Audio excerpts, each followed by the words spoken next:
Earlier this week, the creative team behind the play The Nightingale issued a public apology for casting just 2 Asian actors out of a dozen roles in a musical that is set in ancient China. Here to talk more about the issue and apology is KPBS arts reporter Angela Carone.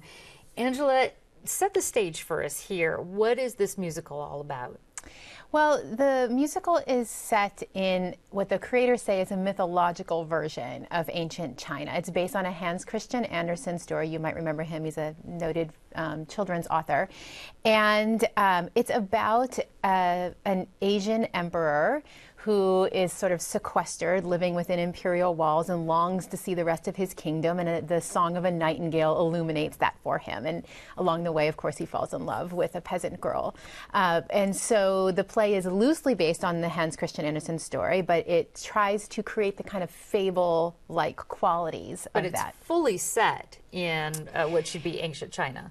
Well, that's the real matter of contention as far as the creative team is concerned. Their vision, as they outlined it at the forum on Sunday, is that this was supposed to be a mythological place. It's actually not supposed to be, it's neither east nor west or set in a certain time. It's a mythological land that has a multicultural cast. When did the casting issues come up, and how did they come about?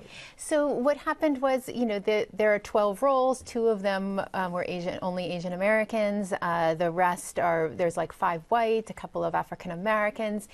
There was a blog post written by an Asian American actress that kind of sparked the debate, and then it really took off online.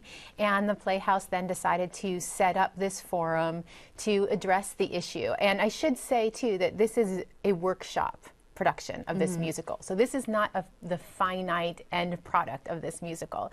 It's in a workshop state, and it's part of the Jolla Playhouse's page-to-stage program. Okay, and so the artistic director at the Jolla Playhouse, Christopher Ashley, and his creative team actually on Sunday at that forum issued an apology, right? And there were a lot of Asian community members that were in the audience that basically expressed frustration and hurt. And let's hear from one of them right now. To see this production, which clearly to me, kudos to your design team, looks like it was set in China, with so few Asian American faces, reminds me how invisible we still are. Very upset, a lot of emotions. Nightingale's director, he also offered an apology. What did he say? So Moises Kaufman is the director, and he tried to explain what the vision for the show was. And he basically said, we owe you all an apology because we did not realize our vision of the show, which was this mystical landscape with a multi-ethnic cast.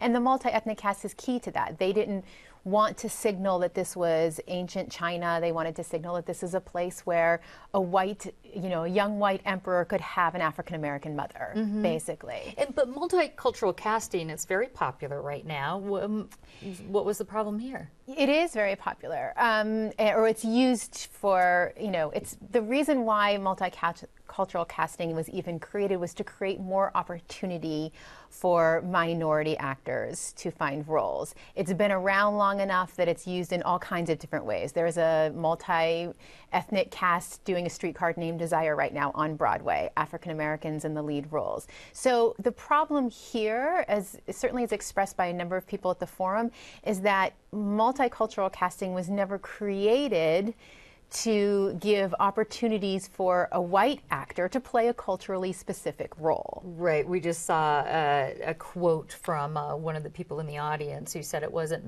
intended to have 5 white people in a role that should be represented by someone else. Stephen Slater, the playwright, he said that he still stands by the multicultural casting.